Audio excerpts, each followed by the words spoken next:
আজকে আপনারা দেখবেন মাইক্রোসফট ওয়ার্ডে হাইপার লিঙ্কের ব্যবহার। এটা খুবই গুরুত্বপূর্ণ। তো চলুন এবার আমরা ভিডিওতে যাই। প্রথমে আমরা ইনসার্টে আসবো। ইনসার্ট থেকে এই যে এখানে হাইপার লিঙ্ক, এখানে ক্লিক করব। তো এখানে লিঙ্ক টু মানে কতগুলো জিনিসের সাথে আমরা লিঙ্ক করতে পারি। এখানে existing file or web page, existing file অথবা ওয়েব পেজের সাথে লিঙ্ক করতে পারি।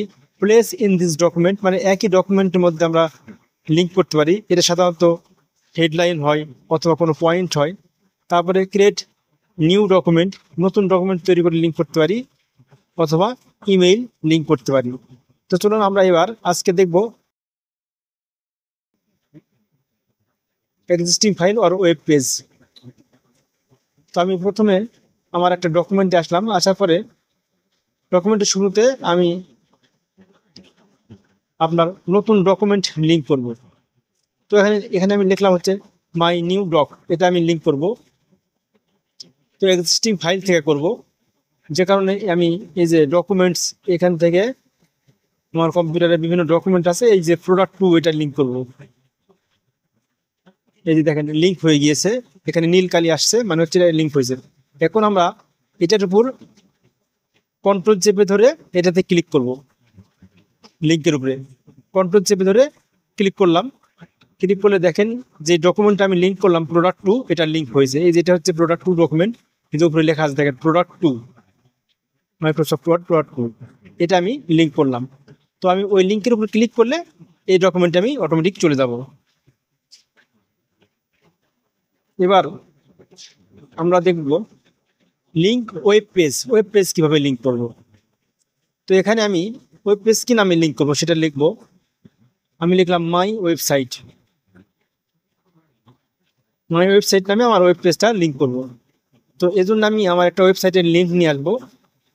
তো আমি আমার ওয়েবসাইটে যাব, এখান থেকে আমার ওয়েবসাইটের নাম লিখবো, এখানে সার্চ দিব walmartbd.com, এখানে সার্চ দিলাম। সার্চ দিলে দেখেন এটা আমার ওয়েবসাইট। এই ওয়েবসাইটের লিঙ্কটা আমি কপি করে ওখানে দিয়ে দিব, অথবা আপনারা যে কোনো ওয়েব অ্যাড্রেস ওখানে দিতে পারেন। তো আমি আমার ওয়েবসাইটের লিঙ্কটা কপি করলাম। কপি করার পরে এই যে এটা আমি সিলেক্ট করব, সিলেক্ট করে এর সাথে লিঙ্ক করব। হাইপার লিঙ্কে যাবো। এবার হাইপার লিঙ্কে যাওয়ার পরে এই যে এখানে অ্যাড্রেস, এখানে এই ওয়েব অ্যাড্রেসটা পেস্ট করব। আপনি লিখে দিলেও হবে, আমি ওখান থেকে জাস্ট কপি করে নিয়ে এসে পেস্ট করলাম। এখানে লেভেল ছিল মাই ওয়েবসাইট, এই যে মাই ওয়েবসাইট, এটাও লিঙ্ক হয়ে গেল। নীল কালি হয়ে যাওয়া মানে হচ্ছে এটা লিঙ্ক হয়ে যাওয়া, এবং নিচে টান আসলো। এখন আমি এর উপর কার্সর রেখে কন্ট্রোল চেপে ধরে ক্লিক করব। ক্লিক করলে দেখেন অটোমেটিক আমার ওয়েবসাইটে চলে যাচ্ছে। এই যে আমার ওয়েবসাইটে চলে আসছে। আপনি যেই ওয়েবসাইট অ্যাড্রেস ওখানে দিবেন সেটাতে অটোমেটিক চলে যাবে। তাহলে আমি ডকুমেন্ট লিঙ্ক করলাম, তারপর ওয়েবসাইট লিঙ্ক করলাম, ওয়েব পেজ। এবার আমি প্লেস ইন দিস ডকুমেন্ট, একই ডকুমেন্টের মধ্যে আমি বিভিন্ন পয়েন্ট অথবা হেডলাইন আমি লিঙ্ক করব। তো এটা করার জন্য আমি আমার ডকুমেন্ট থেকে যে কোনো একটা পয়েন্ট বা হেডিং নিব। একটা, দুটো, 10টা, 5টা, যতগুলো ইচ্ছা আপনি নিতে পারেন।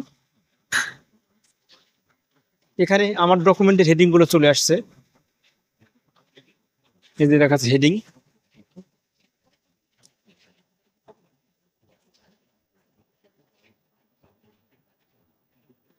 এটা আমি আবারও দেখাচ্ছি, জাস্ট বুঝালাম। এখানে দেখাই যে আমার ডকুমেন্ট, এখানে যে পয়েন্টগুলো আছে সেগুলো ওখানে দেখাচ্ছিল। তো আমি আবারও আসলাম, এখানে হাইপার লিঙ্ক করব, প্লেস ইন দিস ডকুমেন্ট, এটাতে ক্লিক করব। এবার এখান থেকে এই যে এসকিউ প্রসেস ফ্লো ডায়াগ্রাম, এটা লিঙ্ক করলাম। এখানে টেক্সট টু ডিসপ্লে, ওই লেখাটা ডিসপ্লে হবে কোনটা, এটাই। এই যে এসকিউ প্রসেস ফ্লো ডায়াগ্রাম, এটা লিঙ্ক হয়ে গেল এবং অটোমেটিক ওই লেখাটাও এখানে চলে আসলো। এটা সুবিধা হচ্ছে এটা আমার লিখতে হলো না। এই যে দেখেন এখানে ক্লিক করলাম কন্ট্রোল চেপে ধরে, এখানে SQ C process flow diagram চলে আসলো এখানে। এবার আমি আর একটা লিঙ্ক করবো। আপনি যেই ডকুমেন্ট খুলে রেখে আপনি হাইপার লিঙ্ক করবেন সেই ডকুমেন্টের সবগুলো হেডিং দেখাবে এবং পয়েন্ট দেখাবে। তো আমি ফুড ওয়েস্ট এটা দিলাম। তো এটা আমি এখানে রাখবো না, এখানে কার্সর ছিল এই জন্য এখানে চলে আসছে ওই লেখাটা। তো আমি এটা কেটে দিলাম, কেটে দিয়ে আমি প্রথমে যাব, প্রথমে এই যে ফাঁকা পেজে আসলাম, আমি এখান থেকে লিঙ্ক করব। এবার হাইপার লিঙ্কে গেলাম, এরপর যে কোনো একটা হেডলাইনে যাব অথবা পয়েন্টে যাব।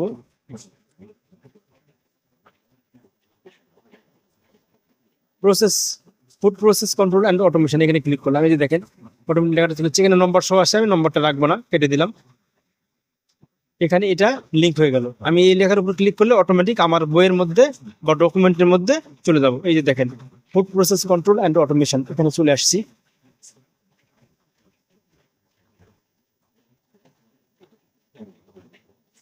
এইভাবে আমরা এক্সিস্টিং ডকুমেন্টে লিঙ্ক করতে পারি। তো আমি আরেকটা লিঙ্ক করব, তিনটা দেখালাম যাতে আপনাদের বোঝার সুবিধা হয়।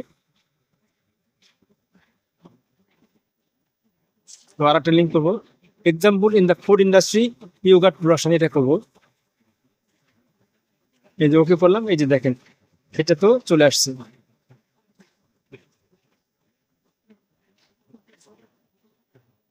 এই যে example in the food industry yogurt production, এখানে চলে আসছে।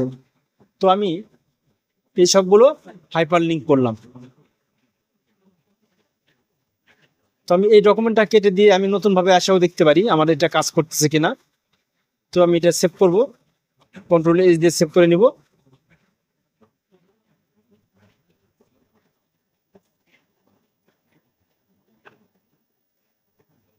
সেভ করে কেটে দিব। এই দেখেন আমার ডকুমেন্টটা কিরকম, এরকম ছিল আমার ডকুমেন্ট। এই যে এবার আমি ইয়েস করলাম, মানে সেভ করলাম, যেটা পরিবর্তন করলাম সেটা সেভ করলাম। এবার আমি আবারও নতুন ভাবে ঢুকবো। তো এখান থেকে ওপেন করব, ওটা কেটে দিয়েছি। এই যে হ্যান্ডবুক অফ কোয়ালিটি কন্ট্রোল, এই যে দেখেন আমার লিঙ্কগুলো নীল হয়ে আছে, তার মানে হচ্ছে লিঙ্কগুলো অ্যাক্টিভ আছে। তো আমি এখানে মাই নিউ ডক এখানে ক্লিক করলাম, এই যে দেখেন ডকুমেন্ট চলে আসলো। তারপর আমি মাই ওয়েবসাইটে ক্লিক করব। আমি আবারও দেখাচ্ছি যে সবগুলো কাজ করতেছি কিনা। এই যে দেখেন আমার ওয়েবসাইট চলে আসছে, এই যে চলে আসলো আমার ওয়েবসাইট homeworkbd.com। এবার এক্সিস্টিং ডকুমেন্টে যাবে, এই যে দেখেন এগুলো মানে একই ডকুমেন্টের মধ্যে করা ছিল, food process control and automation.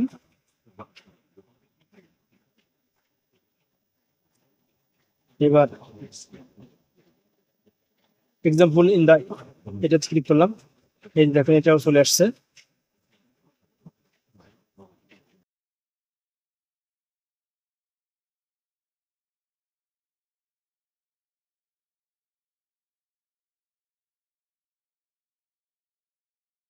এবার আমরা দেখব ক্রিয়েট নিউ ডকুমেন্ট হাইপার লিঙ্কের ব্যবহার।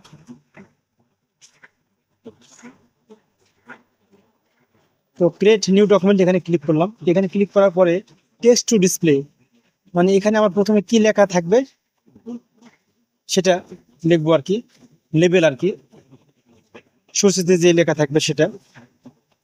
তো name of the new document, নতুন ডকুমেন্টের নাম দিতে বলতে, তো আমি লিখলাম এই ডকুমেন্টের নাম হচ্ছে অ্যানালাইসিস, মানে একটা ডকুমেন্ট লিখবো আমি। এখানে টিক দেওয়া আছে এডিট দ্য নিউ ডকুমেন্ট নাও, আমি এখনই এডিট করবো এটা। এবার ওকে করবো। এখন এটা হচ্ছে আমার ওই ডকুমেন্টে আছে, আমি এটা চেঞ্জ করতে পারি।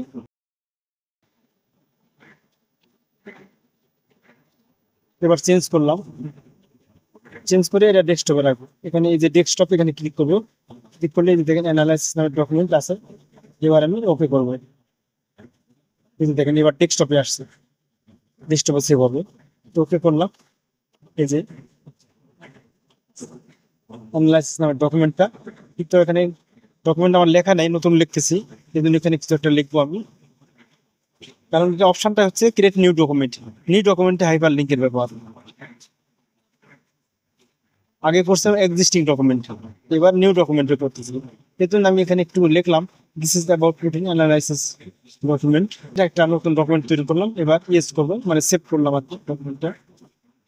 তো এখানে এই যে দেখেন মাই মেইন ডক এটা নামে লিঙ্ক হলো। এই যে দেখেন অ্যানালাইসিস নামের একটা ডকুমেন্ট রয়েছে, এটাতে ক্লিক করলে দেখেন এই যেটা আমার যে ডকুমেন্টটা নতুন তৈরি করছি সেটা আর কি। তো এই যেখানে রেখে কন্ট্রোল চেপে ধরে ক্লিক করবো, এই যে দেখেন ওই ডকুমেন্টে চলে গেল। তাহলে আমরা এবার করলাম ক্রিয়েট নিউ ডকুমেন্টে হাইপার লিঙ্কের ব্যবহার। এবার করবো ইমেইলে হাইপার লিঙ্কের ব্যবহার।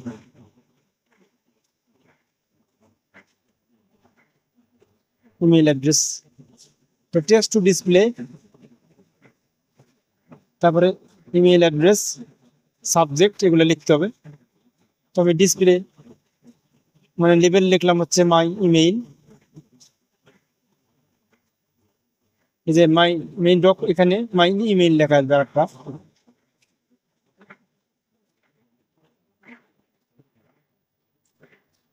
আমি আমার ইমেইল অ্যাড্রেস লিখলাম,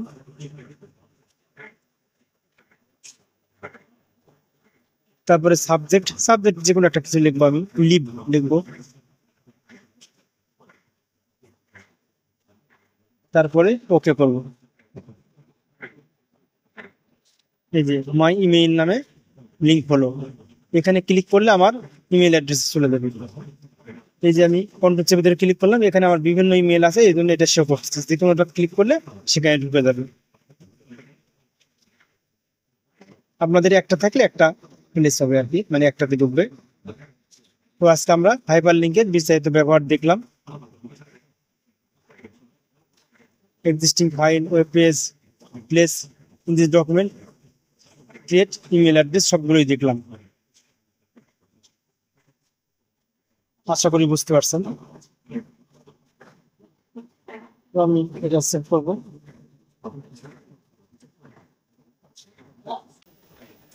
তোমার এগুলো দেখানো হয়ে গেল। এটা খুবই উপকারী, বিশেষ করে আমরা পিডিএফ বুকে যদি আমরা এই প্রথমে এগুলো রাখি তাহলে আমি বইয়ের মধ্যে যাই পড়তে পারবো, এবার পৃষ্ঠা বারবার খুঁজে আমার দেখতে হবে না। জাস্ট এই লিঙ্কে ক্লিক করলে আপনি মূল বইয়ের মধ্যে চলে যাবেন।